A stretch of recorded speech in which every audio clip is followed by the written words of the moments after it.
Bueno, buenos días a todos. Iván, muchas gracias por la invitación. Es un placer. Si tienen alguna duda de mi español, no hay problema, pueden preguntar. Eh, Arranco solo a hacer un comentario con lo que dijo Diego. No hay ningún problema en invertir en bonos de Brasil. Estamos en un ambiente de total tranquilidad en las últimas semanas. Absolutamente nada ha pasado.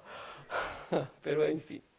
Lo que vamos a ver ahora es, yo voy a hacer solo una rápida retrospectiva histórica desde el 2009 hasta acá, cuando la OCDE puso Uruguay en la lista, la blacklist de ella, de paraísos fiscales, y a partir de ahí todas las medidas que Uruguay ha tomado, culminando con la ley de transparencia fiscal aprobada el 29 de diciembre del año pasado, que acaba con el secreto bancario uruguayo de forma práctica y hace con que el Uruguay sí se torne adepto a todos los criterios establecidos en el CRS por la OCDE para el intercambio automático de información a partir de 2018.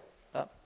Entonces, eso fue, me acuerdo muy bien porque fue justo cuando llegaba a Uruguay, salió la noticia, que la OCDE puso a Uruguay en la lista negra de paraísos fiscales junto con otros 11 países, de los cuales está el Panamá del amigo Edgar acá presente. Luego, Uruguay ha firmado los 18 convenios necesarios que la OCDE suponía que tenía que firmar para salir de esa lista negra. Un poco antes que la OCDE lo retire, hubo una cumbre del G20 en Cannes, en Francia, y Nicolas Sarkozy nombró a Uruguay específicamente como un paraíso fiscal. Muchos dicen que por presión de la entonces presidenta argentina, Cristina Kirchner, y eso también fue un choque allá en el país. Y en 2011, pero finalmente en diciembre, la OCDE retira a Uruguay con la firma de 18 acuerdos, pero como siempre, bueno, firmaste los 18 acuerdos, ahora tenés que hacer más. Entonces, luego de los 18 acuerdos firmados, ok, ahora tenés que firmar con tus vecinos importantes, no solo con países lejanos, sino con Argentina y Brasil, que fue lo que Uruguay hizo, firmó los acuerdos con Argentina y Brasil. El acuerdo de Argentina tenía una cláusula en aquel entonces muy específica que impedía la retroactividad del intercambio de información. De hecho, la FIP, luego de la firma del convenio, ha requerido miles de intercambios retroactivos que la DGI, que es la Autoridad Fiscal de Uruguay, ha negado por esa razón. Después, Uruguay al principio se había suscrito como un early adopter de la OCDE, o sea, supuestamente iría a empezar a intercambiar información en septiembre de ahora, de 2017, retroactiva a 2016.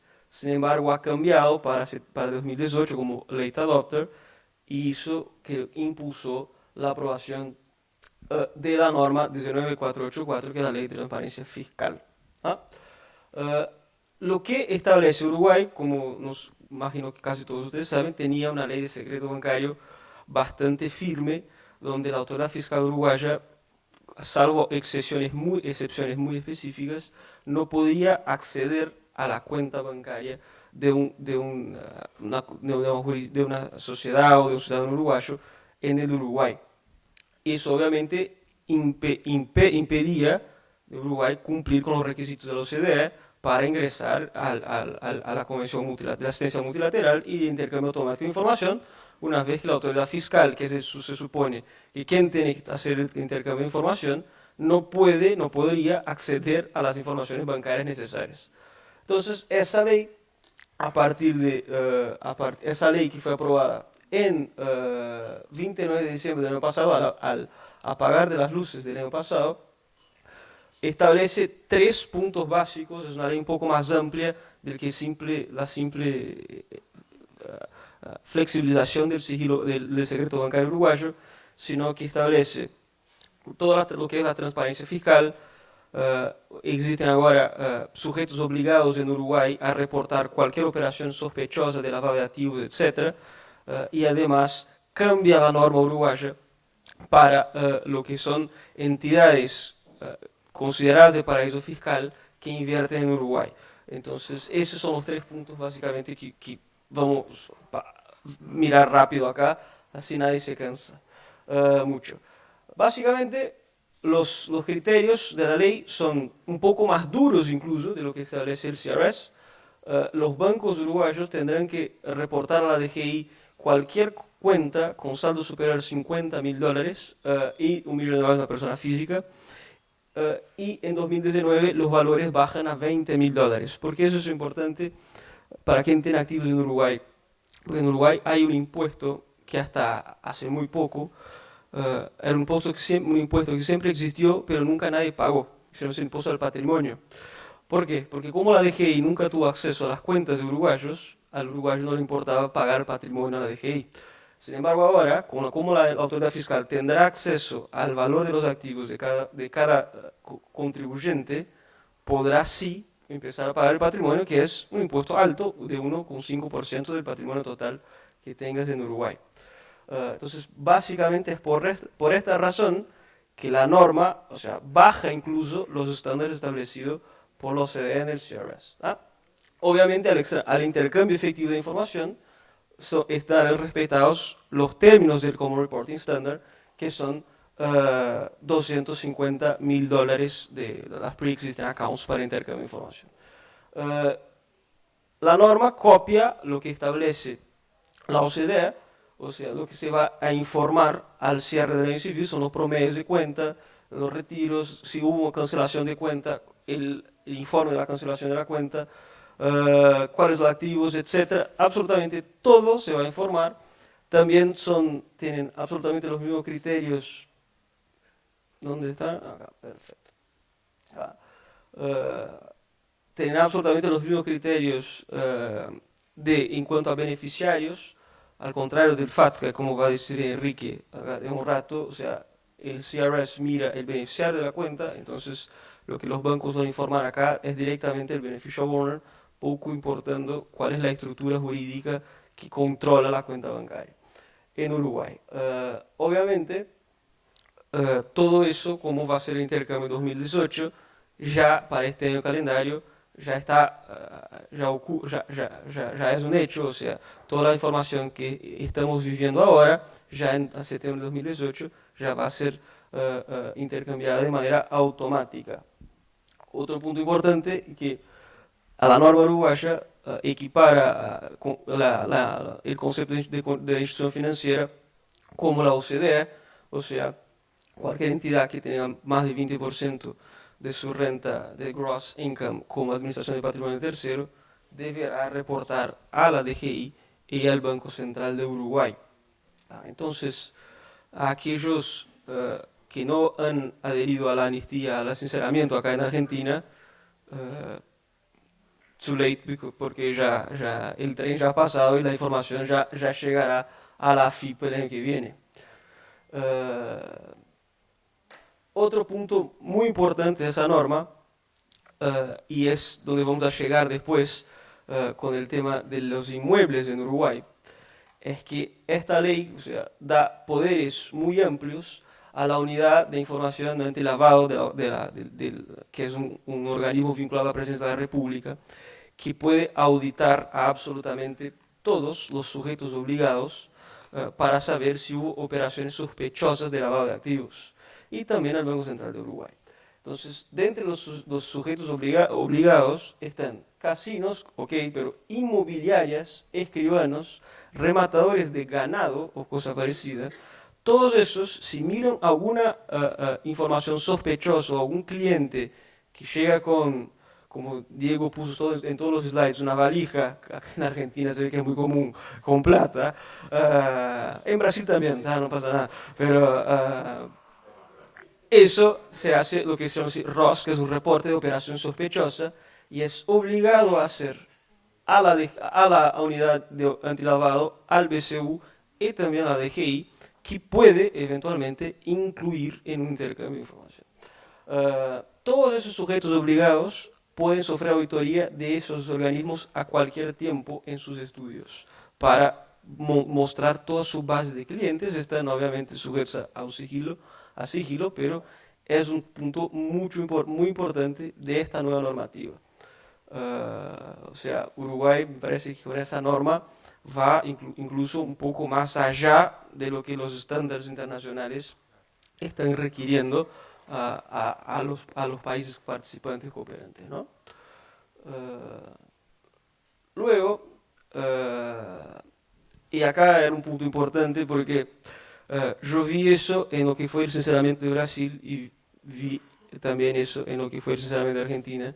Muchos argentinos y brasileños que nos procuraban eventualmente para asesoramiento decían, no, yo no quiero entrar porque es mucho dinero. Llevar en consideración que Brasil era 30%, no era el 10 o 5. Compro un inmueble y ya está. Eso en Uruguay no, o sea, supongamos que ese inmueble estuviera en Uruguay, eso ya no funcionaría más. ¿Por qué?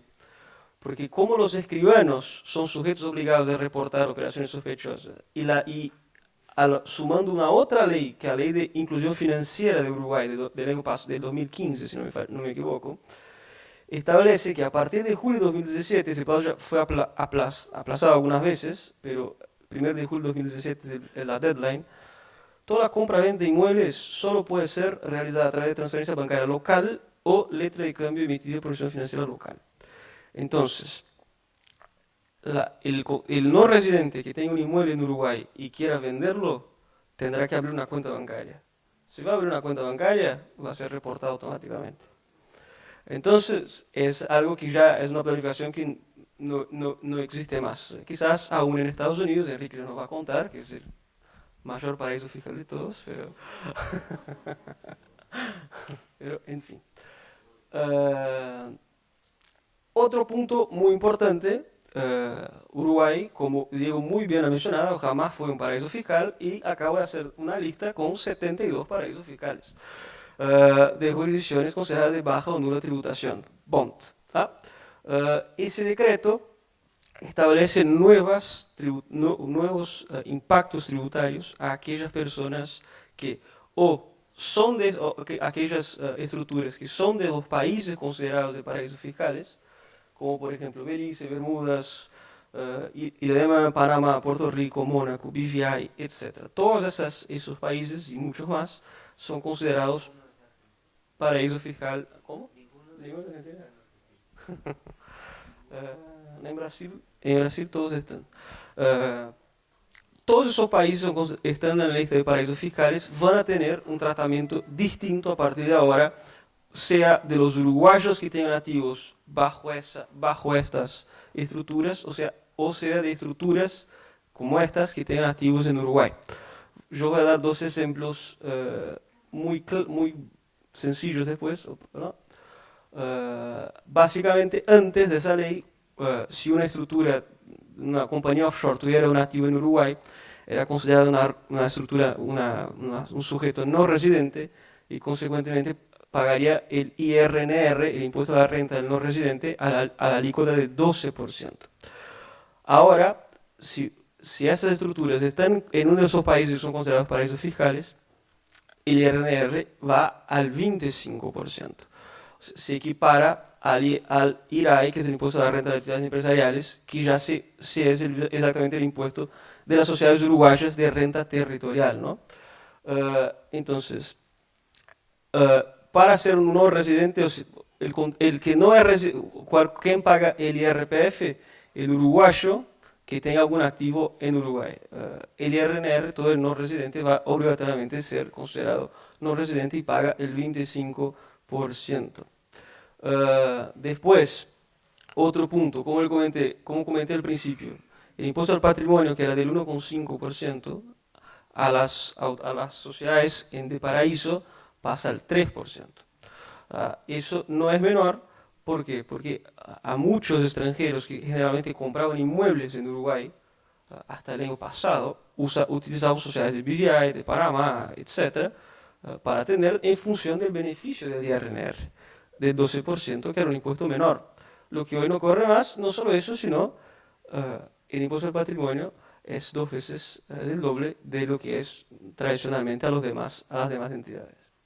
Entonces, ese es el gran punto. Dos ejemplos rápidos son los ejemplos clásicos. Una sociedad offshore, una BONT, que tenga un activo en Uruguay, va a pagar 25% de IRNR, pero no solo eso, sino va a haber una sobretasa del 5,25% para inmuebles específicamente, y va a pagar total 30,25%, a lo que es una tributación bastante elevada. Y luego, además del 3% del impuesto al patrimonio todos los años. Además, Uruguay hasta hace muy poco tuvo siempre un criterio territorial de renta solo de las personas físicas y jurídicas. Hoy la ley de las personas físicas ha cambiado. Las personas físicas uruguayas que tenían activos en Uruguay, afuera de Uruguay, pagaban un 12% de impuesto sobre intereses y renta generada en el exterior, no sobre capital gain.